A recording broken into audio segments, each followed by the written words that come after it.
So today I will talk more about how one actually uses the code song. And in order to do this, of course, we first have to install the code. And you can go ahead and try this now so that later, before the exercises, I can come and check if there are some problems. So when you clone the code, it's important that you put this minus minus recursive here. Otherwise, you will not have the correct version of class installed and it will not work. Apart from that, it should be as straightforward as installing class. So you just go to the folder, you make song, and after that you can run the code with two files, and both of these files are very important because they are also a documentation for the code. So if you want to, in class, you have this explanatory.ini file, which also exists in song, but in song it's a bit, it's not very well maintained, it's a bit messy. So in song instead we have the documentation files which are ini intrinsic.ini, which explains most of the parameters, and pre-quicksongrun.pre, which explains most of the precision parameters. So if you want to learn how this works, you should look into this and this file here. And then when you run it, because this is a very quick run, it should really finish relatively quickly and give you some information. And if you just go and try to execute this, if it works, you are all set up for the exercise session later. Otherwise, I will have to come and check if I can help with the problems. All right. Then, if you want to learn something about the second-order perturbation theory and the way it is implemented in song, this is the best reference, which is the PhD thesis of Guido Pettinari, which is very detailed, has lots of information, and has the equations that are implemented in the code as written in the conventions of the code. So this is the kind of reference, but more for the physics, not for how to use the code. Okay, so then if you have installed song, you will have a folder which has all of these subfolders, and I will quickly tell you where you can find what. So the most important one is the source folder. This is exactly the same way, so it's organized exactly the same way as it's done in class. And in the source folder, you have the different modules. So you have perturbations 2.c, transfer 2.c, and here is where all of the physics is. So if you want to change anything in the code, this is where you will be spending most of your time. Then you have the main folder. This is, again, exactly the same way as it's done in class. This contains the song.c file, and the song.c file, just like in class, the main.c just calls all of the modules. The song.c does not only call the song modules, it also calls class modules. So this is the most significant difference. So it goes through, calls all of the class modules, and after it's done with calling the class modules, it will just start calling the song modules, and after that it will free all the memory it has allocated. Okay, then there is the include, which includes the header files. Then there are pre and ini folders, where there are some predefined precision and initialization files. And this is, of course, very useful. So, for example, in the pre folder, there are files which have a set percentage of accuracy for some maximum multiple range. So if you don't want to spend too much time on tuning the precision parameters, you can just use some of these presets. But in reality, when you compute something that has not been computed before, you will spend a lot of time tuning the precision files. Then there is the class.git folder. And in this class.git folder, there is the class version that is used by the song code. So all in this folder is a complete installation of class. It will have its own subfolders. It has its own source subfolder, own main subfolder. And there are all the class modules defined within this folder here. The version class.git is a fully functional version of class. So you can also just go to class.git and make linear runs. But of course, I would not recommend doing this because this one is the modified version of class that is used for song, and it does not have all of the features included that the more modern versions of class have. So you can use it, but if you do linear computations, really, you should just use the newest and most modern version of class that's available. But this is completely functional, and you can use it. Then there is a Python folder, which has the Python wrapper for song. And this works also just like the Python wrapper for class. But I'm not going to talk a lot about the Python wrapper for song for the simple reason that when you use class or you use song, the codes are based on the same structures, but the usage of the code is very different, because in song, each run that has a usable precision, each run takes a couple of hours. So while in class you can go to the Python wrapper and you make a few hundred runs of class and then you visualize the results in a very nice way from the Python wrapper, that's fast. In song, that would take a very long time. And this means that there is rarely a need to call song through the Python wrapper. You can just call song through the terminal, store the files, and then load the files in a Python wrapper. The overhead for doing that is very small. But if you want to use a Python wrapper, there exists a Python wrapper for song that is functional.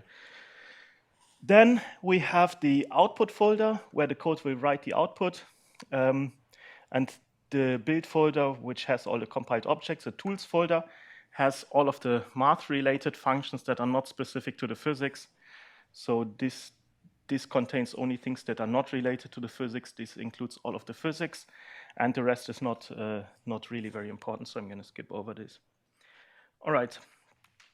Then let me talk a bit about the structure of song and how the code is actually executed.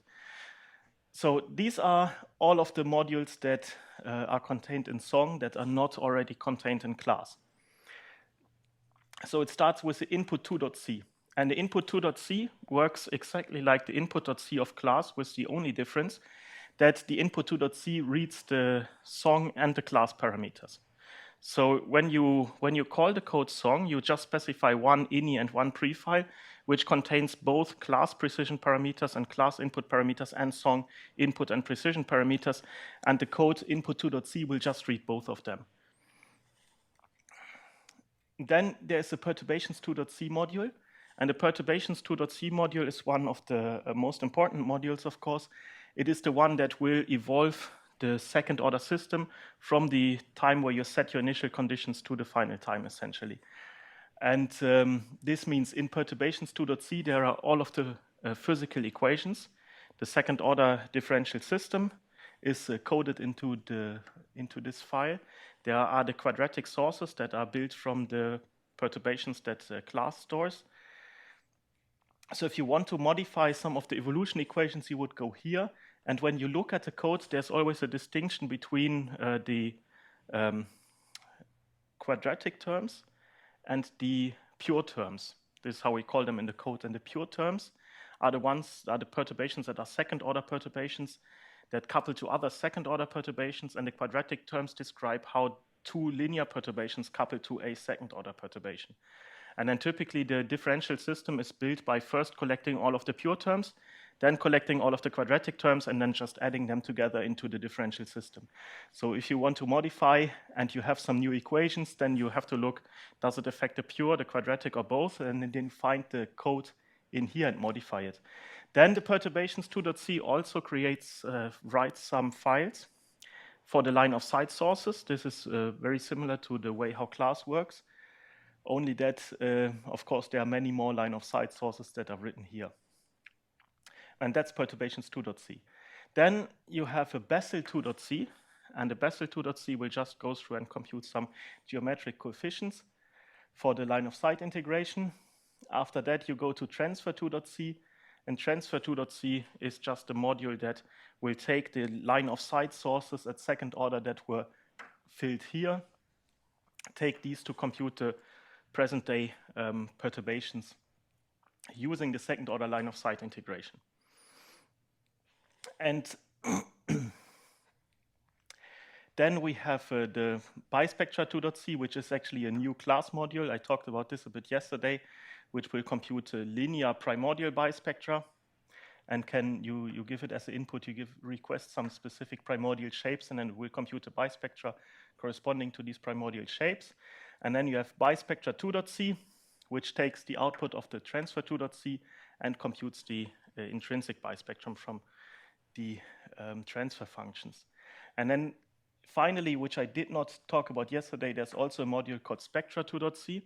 And spectra2.c is like a spectra.c, just takes the output of the transfer2.c and computes power spectra. But here you have to be very careful, because the code only computes second-order perturbations. So what Spectra2.c will compute is a second-order perturbation combined with another second-order perturbation to give you a second-order power spectrum. But there is the equivalent-sized, or a term of equivalent importance, which would be a third-order perturbation combined with a first-order perturbation. And of course, we do not have access to this term. So the Spectra2.c output is not a complete result. It is only a complete result if, for some reason, the first-order perturbation is 0. So, for example, when you compute B-mode polarization and you have cosmology where there are no tensor contributions to linear order, that means you have no B-mode polarization at linear order. Then the B-mode power spectrum at second order is a 2-2 term plus a 1-3 term, but the 1-3 term is exactly 0. And in this case, what Spectra2.c computes is actually the full result. But you can only really use it if the the corresponding first order perturbation is 0. So the code has options where you can output like the temperature, second order temperature power spectrum, but that is not a meaningful quantity. So this one you should only use with B modes or magnetic fields. And then finally, there is the Fisher.c module for a class that we have added, which will take all of the bispectra information and compute the Fisher matrix from there. And what I want to highlight here is that the structure, how this is written, really follows very closely the structure of class. The conventions are largely the same. Each of these modules has an init function, which will initialize the module, which will do all of the computations and fill the different structures. Each of these has a free function, which will then free all of the memory. And then there are also internal and external functions that can be called for these modules. So the structure is exactly the same as in class. Then the naming conventions is that whenever we talk about something that is second order, we just add a 2 to the name. So you see here, for example, Perturbations2.c is the module, and then internally in class, the perturbations module is called with PT. And then when you look through the song code and you see something that is called PT2, you know this is the Perturbations2 module. So this is very simple. As soon as you see something with a 2, you can think, okay, in class it is this, so this is the second order version of that module. Okay. Then what is important, when you want to call song, you will call it with the ini file and the precision file. And in class, this is the same, but in class, it's of course perfectly fine to put whatever you want into the initialization and the precision file, and the code does not care about this. And this is the same in song. You can put whatever you want in these files. But I think it is more important to separate these in song than it is in class, because the runs just take very long. And it is often such that you need to really tune the precision parameter, because you have a limited time that you have available to do your computations. And so you will typically modify this precision file a lot until you find converged settings that do not take too much time, while you will typically not change your initialization file. So I would advocate for really not putting whatever you want into these files, but being systematic about it and using the initialization file to tell the code what should be computed, and the precision file to tell the code how accurate it should be computed, and not mix these two. And this is also how we have given the presets. So in the precision folder, you find different precision files, and then you can use the initialization file to tell the code what you want to compute, and then you can use just different pre-made precision files to see if that works, or work on these yourself. Okay, then these files, the initialization and precision file, they contain both song and class input parameters. And some of them are actually shared between both codes. So for example, the cosmological parameters. You don't need to specify cosmological parameters once for class and once for song. Of course, both of them will use the same cosmological parameters, so you just put them once. And then there are some files which will only be read by class. So for example, class precision parameters, how many points in K you want to sample. And then there are some parameters which will only be read by song, which would be the second order sampling precision parameters. And some of these, actually, song will overwrite some of the class parameters. And this is for the simple reason that if you tell if you tell class to compute on a k-grid, on a specific k-grid, and then you tell song, you specify your second order three-dimensional k-grid for song. Now song knows at which values of k it needs to evaluate the first order transfer functions. And then it is just very natural to simply tell the class code to compute the perturbations at exactly these k values that will later be needed for the song code. So if you put some class parameters and they don't seem to make any change, it's just because the song parameters have overwritten them. But these are just very few, typically the ones related to the k sampling. The rest of the class parameters should not be overwritten. And as a general guideline, because class is much, much faster than song, you should really use good precision parameters for class, because if you wait hours anyway to get the result of song, there is no point. You can really take a few minutes to compute the class results. There's no problem. So as a general guideline, you should choose class parameters that are relatively good, and then your precision, the real precision settings are done by the song parameters. You don't want to be in a case where your precision is limited by the class parameters. Okay, then if you do not put any parameters in, this works also the same as it is in class. You will have some presets, and the parameters will be put to some standard values. And while this works extremely well in class, it is not so simple in song, because in song there is much bigger trade-off between the computation time and the precision. So it is not really clear, these presets, should they be such that the code runs relatively fast? Should it be such that the code runs accurate? And then, depending on which output you want, what accurate means is actually different. So for some of the outputs, you need a lot of the small k modes. For some of the outputs, you need a very fine time sampling. So it's not really as simple to find good templates that are just universally good to use as a standard value. So we did our best to get some useful default values in there, but typically you should think about the problem that you're trying to solve and find parameters that are working, and not rely on these presets too much. Okay, this is the basic structure of the input files and the precision files. Now I'm quickly going to show you how this will look like in practice. Here, this one is how you can specify your cosmology. And if you look at this, you will notice that this looks exactly as it does in class. So you really just can take a class input file and use this for the specification of the cosmology. Then now for the song-specific parameters, you have the output setting, and the output setting really tells the code what kind of output you want to have. And here are some of the most important options that you can put. The first one would be bispectra. This is temperature bispectrum, E mode bispectrum. You can also put B mode bispectrum, but that is incredibly small. So these are the typical inputs that you will give the code. Then here you call the CLs, temperature CL, E mode CL, B mode CL. You can also put. This one here is when you want to compute the cold dark matter bispectrum. This one when you want to compute the cold dark matter power spectrum. These one here are, for example, for magnetic field power spectrum. And then typically you want to compute the Fisher matrix if you're interested in the non-Gaussianity. And if you want to compute the Fisher matrix, you also need to tell the code which bispectrum types you want in the Fisher matrix. And the intrinsic is the one that is for the second order part of the calculation. So the intrinsic bispectrum type refers to these two quantities here.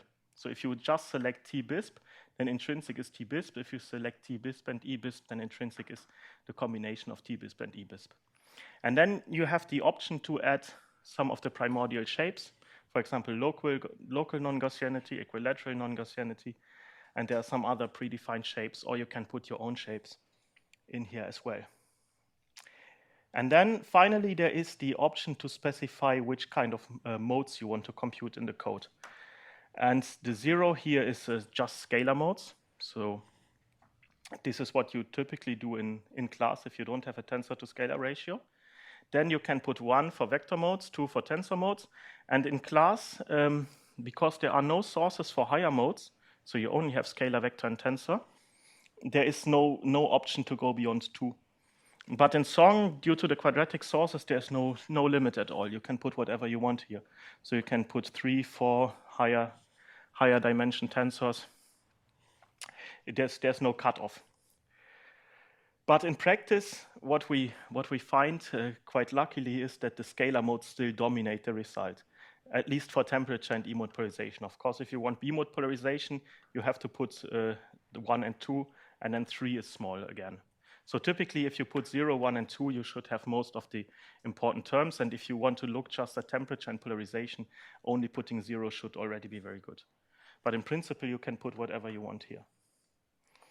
And then also, this works the same way as it does in class. You can set your output parameters.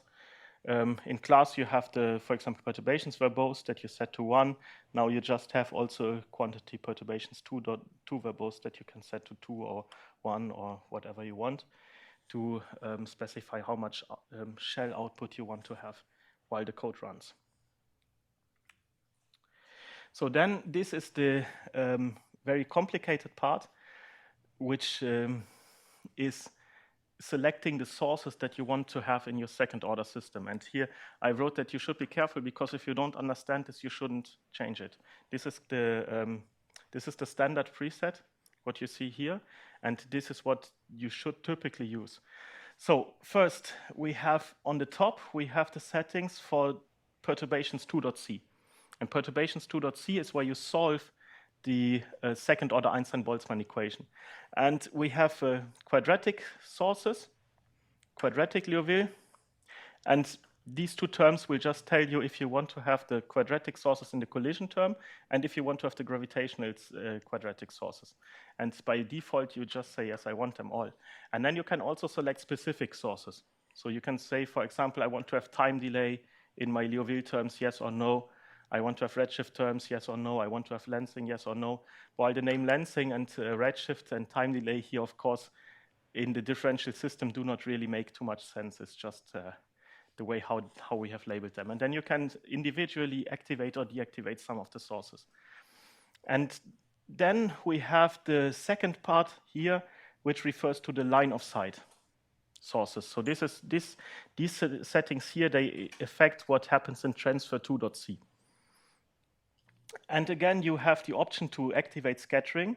And here you have, for example, the pure, which is the second order part, and the quadratic, which is a combination of first order perturbations.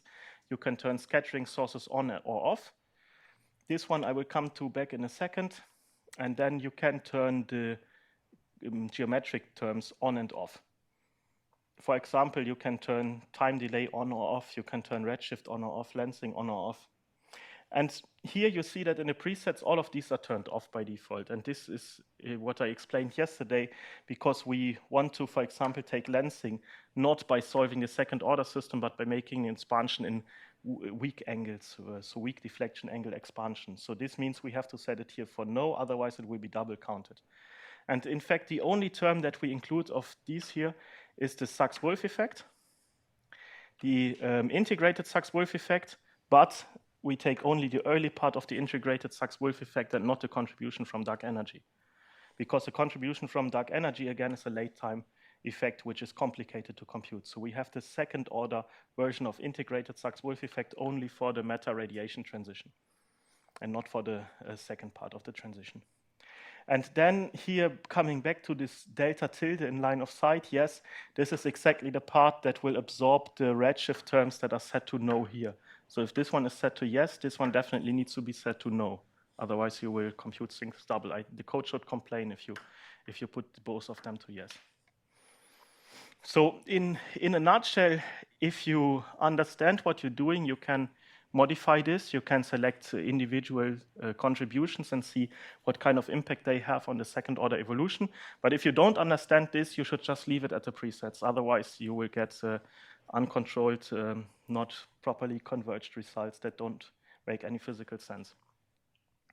Okay, then coming to the precision parameters. And the precision parameters are very important because in class you can say, okay, if I want to have a very, very well converged result, I'm just going to take 10 seconds and let the code compute. And in Song, typically you don't have the option to have perfectly well converged results. You have to make some trade-offs. And here we have done for we have done a detailed convergence analysis where we take the most important numerical parameters and we fix them to some values and then varied only one of the parameters to see at which point we reach convergence. And I'm quickly, so what we compare here is signal to noise, because of course we want to plot it as one single number that is a good measure of how accurate the code is, and then signal to noise just takes all of the complete calculation of the code and condenses it into one number. And then if we are well converged for signal to noise, of course we hope that this means that we are well converged for all of the quantities that are needed along the way to compute this number. So then here we have the different parameters. And here this n tau is a number of time steps, and is a number of time steps for the line of sight integration. And this is because in perturbations 2.c, the code automatically sets the number of time steps because the evolver is adaptive, and the evolver decides how many time steps we need. So there's no parameter related to perturbations 2.c. But then perturbations 2.c also has to store quantities that are later used for the line of sight integration, the line of sight sources, and this n tau is the number of times that we sample the line of sight sources that will then later be integrated and transferred 2.c. And what we see here is that if we take, it's very few, only 10 points, we are quite far off, then it quickly converges. And if we take something like 100 points in the time sampling, we are relatively well converged. Of course, this one here, if you look at the dots very carefully, you see this is kind of a percent difference between this and this point maybe. So it's not completely perfectly converged, but if we are kind of aiming for percent level convergence, and then you can use about 100 points here, and it should be fine. This one here is the K-grid. And the number of points here is not the number of points that we sample, it's the number of points in one dimension. So the actual points that we have is roughly this number cubed. And then again, you see if you take 50, you're pretty far off. And then you come down here and you need about 150 or 160 probably to get a good convergence. And of course, this parameter is very expensive to increase. This parameter here is actually not that expensive to increase, but this is quite expensive to increase. Here you have a number of multiples that we have in our second order hierarchy at perturbations 2.c. And in class, in fact, you get relatively good accuracy if you take only few number of multiples. So if you take 30 in class, it's actually not too bad. But for song, what we see here is that, in fact, you need to go to about 80 or 90 or maybe 100 multiples in your hierarchy to get a good convergence. And the difference to class is coming from the simple fact that in class, it's always one multiple coupled to the next neighboring multiples, coupled to the next higher multiple, and so on.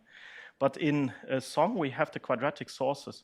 And the quadratic sources can immediately source higher multiples. So this means that, in fact, we reach higher multiples faster than we do in class.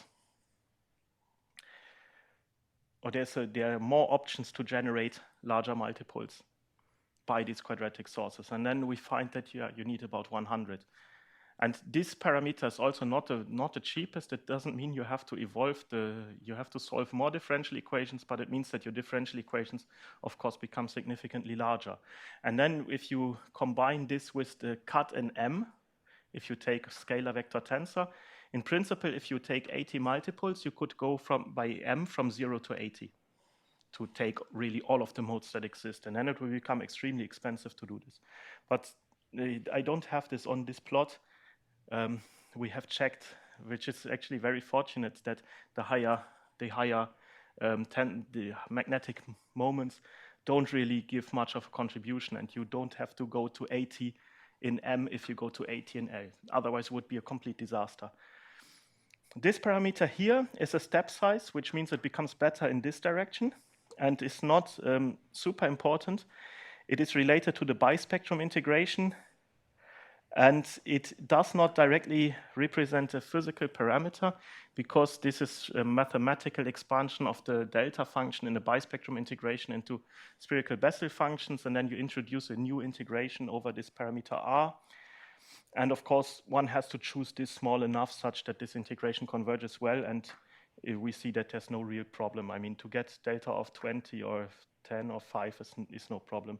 It's just to show that this extra step that we have introduced is well converged. And then here we have the maximum k that is required. And one sees that one needs to go to 0.25 or something like this to get a good convergence. And this parameter is also very expensive because, of course, if you go to a higher k max, you have to use a higher nk as well.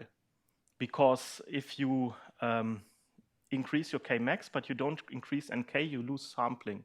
So what we've done here is, this is not just a plot of k max, it is a plot of k max keeping the density of points fixed. So this means every point we go up here, we will also increase nk consistently. And finally, this one here is the number of sources Lmax, now not in perturbations 2.c, but in the line of sight integration. And for class, this Lmax will always be 2, and there is no ambiguity about it. But in song, we see that we need to put Lmax to something like 10 to really capture all of the effect, which means that we have 11 line of sight sources that contribute to the integration.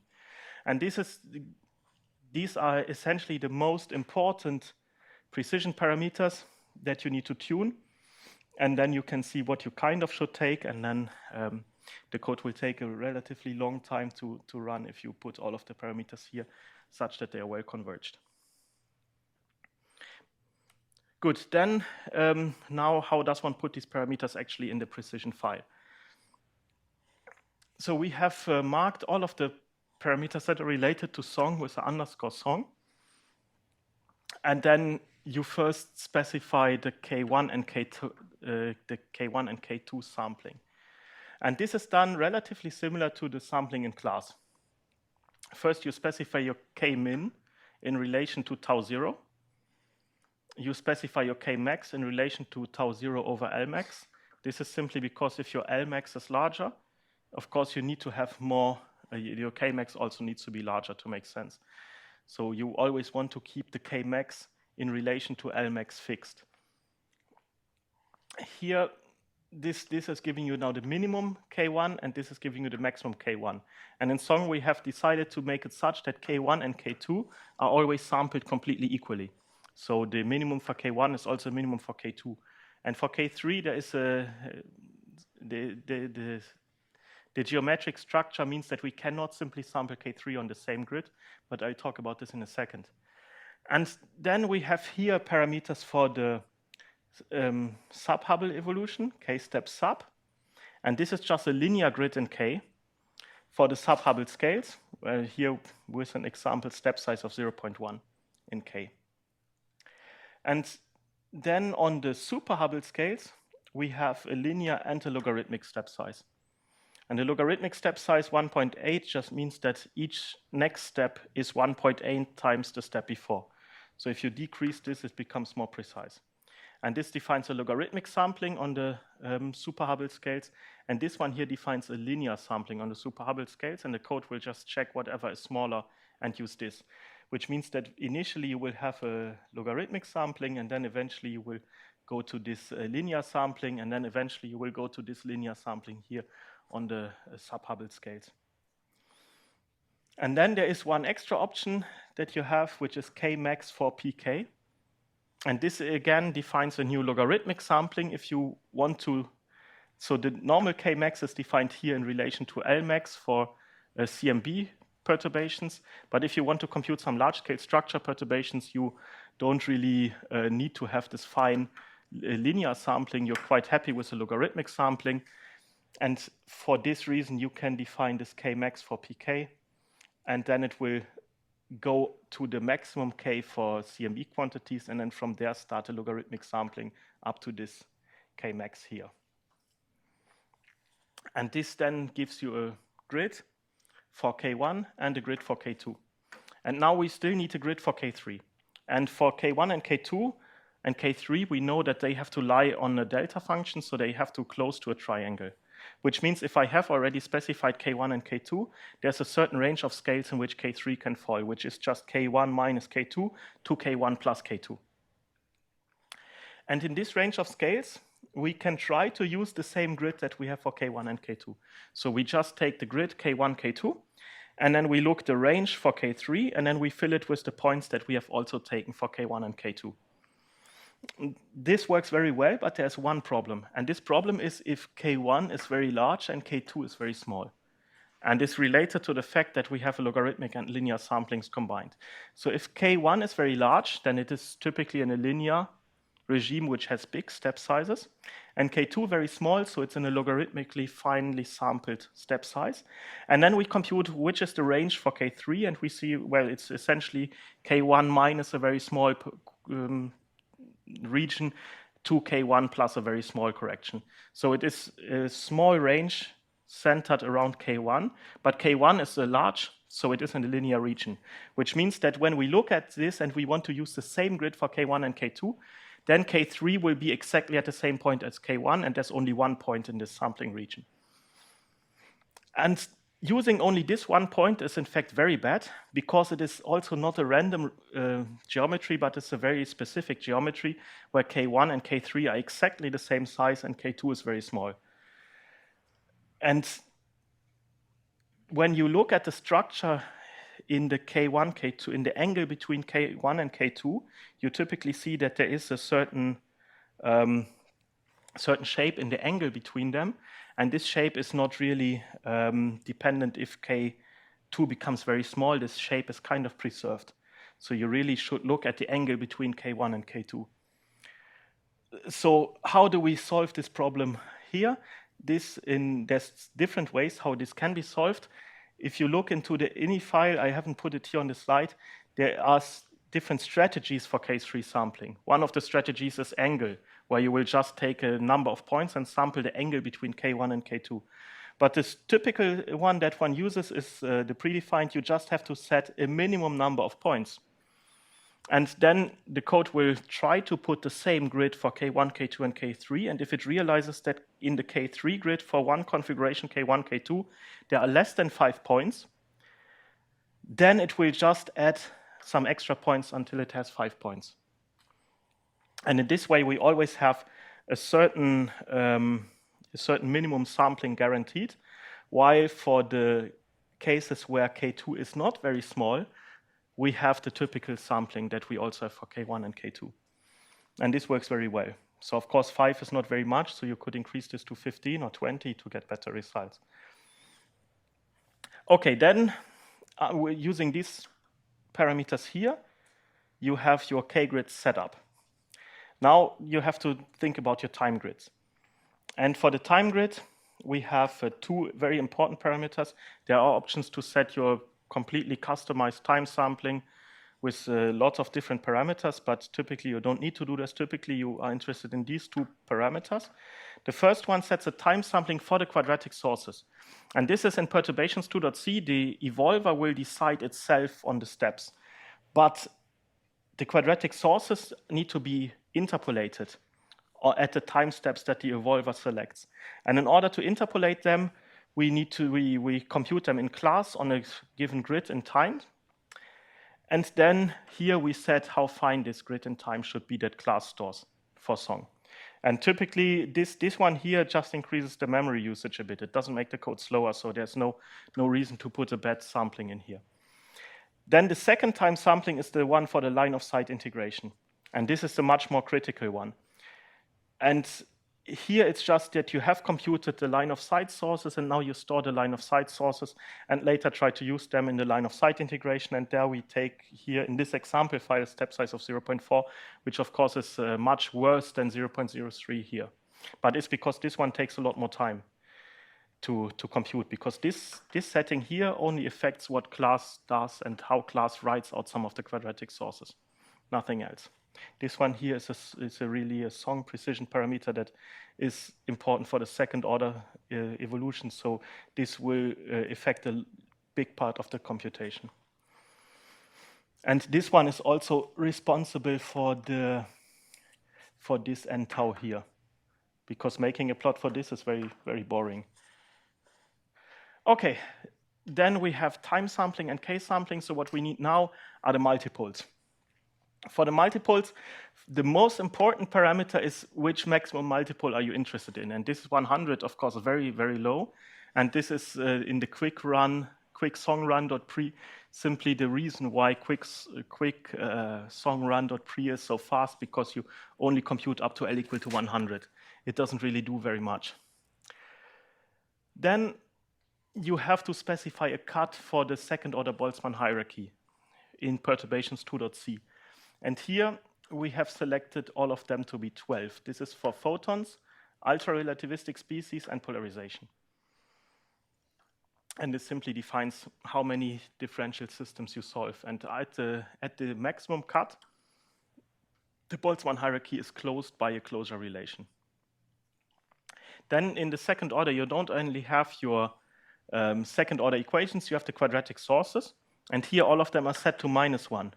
And -1 simply means that you use the same cut as for the second order system. So if you already put 12 equations for your photons, then you might as well put 12 quadratic sources into these equations. But if for some reason you want to not give all of the equations that you solve their quadratic sources, you can put less here. But typically, also for time computation reasons, this is not very expensive to put them to the same number as these ones. If you increase these, it becomes more expensive, but if you increase these, it doesn't really become that much more expensive. So typically, you want to set them to -1. But maybe you're interested in finding out what specifically the quadrupole source does, and then you can use this to cut off the higher multiples automatically. And this, again, are the setups for the hierarchies in Perturbations 2.c. And then we need to set the hierarchies in Transfer 2.c. And here, this tells the code to take 5 line-of-sight sources for temperature, 5 line-of-sight sources for polarization. And again, we can put the quadratic ones to 5 and 5. We can put them also to less. We can also put them to -1, which will make it automatically takes the same as here. Again, there is no reason to put these to anything that is worse than these. But the code has the flexibility to do that if you want to do this. Okay, so these are the multiple cuts that you can use. And then if you have done that, you can run the code with your ini and your prefile. And the final output of the code will be this Fisher matrix output. And the Fisher matrix simply tells you the following. Here you have the different shapes that you have selected. So in this case, local, equilateral, and intrinsic. And then here again, you have local, equilateral, intrinsic. And the Fisher matrix now tells you if you, so the diagonal elements of the Fisher matrix, when you take the square root of them, you get the signal to noise. So this tells you if you observe the bispectrum and you look for a specific shape in the bispectrum, and then you compare that shape or the bispectrum in that shape to the noise that you have for this specific shape, how is the ratio between the signal and the noise in that shape? So here, when you take the square roots of these numbers, you get the signal to noise. And the off-diagonal ones are related to the correlation between the different templates. So there is, in essence, you take one shape and the second shape, and then you scan the correlation of these shapes over the noise. And from here, you can construct something that is a bit easier to understand conceptually, which is a correlation matrix. The correlation matrix simply tells you how correlated different shapes are. So you can look, for example, at the local. Of course, diagonally, all of the correlations are 1, which simply means that each template is perfectly correlated with itself. And then you can, for example, see here that the local and equilateral shape are anti-correlated about 9%, which means that they are not completely orthogonal to each other, but have some overlap. And then this one here, the intrinsic, gives you the second order bispectrum that was computed by Song. And what you can already see from this line here is how it correlates with some of the known templates. So for example, you see that it is 73% anti-correlated with local template, which means that the second order computed bispectrum looks a lot like a local bispectrum. But it is also 14% anti-correlated with the equilateral bispectrum, which means that it does not look perfectly like a local bispectrum, but it has some bigger contribution to the equilateral configurations. And of course, you can use different primordial shapes here and then see how the intrinsic bispectrum is correlated to all kind of primordial shapes that you're interested in. And then finally, the probably most interesting one is this FNL matrix here, where on the diagonal we have 1 over the square root of the Fisher matrix, diagonal part. So this tells you just how much the signal is suppressed by the noise. So for example, you see that the local template, if you go to L max equal to 100, this is important. If you have access to smaller scales, of course, the signal to noise will become much better. If you only can observe up to L max equal to 100, then this local template that you have given the code is 50 times below the noise. So you have no hope of seeing anything in the data. Of course, for the local and equilateral templates, this number is not meaningful because they are predefined and you could redefine them to make them simply larger, keeping the same shape. But for the shape that we have defined as local with an unspecified amplitude, this one is now turns out to be 50 times below the noise. And for the equilateral shape, even about 170 or 146 times below the noise. But again, these numbers are just convention by whatever you define to be your primordial templates. Then the intrinsic one, of course, this amplitude here is not just convention because the intrinsic one is computed by the code and the amplitude is fixed. This is not just a shape, but it is actually the full contribution that was computed by the second order code. And if you can measure up to 100, then this is 37 times below the noise. So this number already tells you some actual physics information. And then on the off-diagonal parts of this matrix, we have the ratio of these off-diagonal Fisher terms to each other. And this has a very specific interpretation. So for example, let's go to the lowest row here, which is the intrinsic row. The intrinsic row, this means if I have a bispectrum in which there is an intrinsic bispectrum imprinted in it. So let's say I have an intrinsic bispectrum, but now what I measure is I look at my data and I search for a local bispectrum. This is this row here. So intrinsic cross local is exactly, I have an intrinsic bispectrum, but I'm searching in my experiment for a local bispectrum. What will I measure? And this term now tells you that if you have an intrinsic bispectrum, but you look for a local bispectrum, because the two shapes are correlated, you will find a local bispectrum of amplitude minus 0.53. And then this one tells you how much the intrinsic bispectrum will contaminate your local FNL measurement. And in this case, we can see why it is. I mean, we can understand why it is minus 0.53. First, the templates have a similar amplitude. This one is, in fact, a bit larger in amplitude. So, of course, we expect this to be it's hard to say, but roughly to be of order 1. And then we look at the correlation, and we see these shapes are anti-correlated with some coefficient of 0.73. And then we can say, OK, well, this looks reasonable. If we have an intrinsic bispectrum, we will mistake it for some amplitude of a negative local template. And the same also, of course, works for the equilateral one. Here, the number is significantly smaller just because the shapes are not as correlated. So if you have an intrinsic bispectrum, you measure an equilateral bispectrum, you will get less of a bias between the two because the correlation is smaller. But you can also look at other things here. You can, for example, say, let's say I have an equilateral bispectrum and I measure a local bispectrum, how much will I get a contamination here? Or you can also, for example, say, let's suppose I have a local bispectrum, but for some reason I measure with the intrinsic template. And then you would get this contamination to your intrinsic template. But of course, no one would do that. So the important part of this matrix is really the lowest row, which tells you first, if you search for the intrinsic bispectrum, how much is it suppressed by the noise? And you want this to be smaller than 1, ideally. And then if I look for other templates, how much will they be biased by the presence of the intrinsic bispectrum? And this is kind of how you read the output of the song code in this Fisher matrix here. Okay, so this is essentially what I wanted to say. Then I will use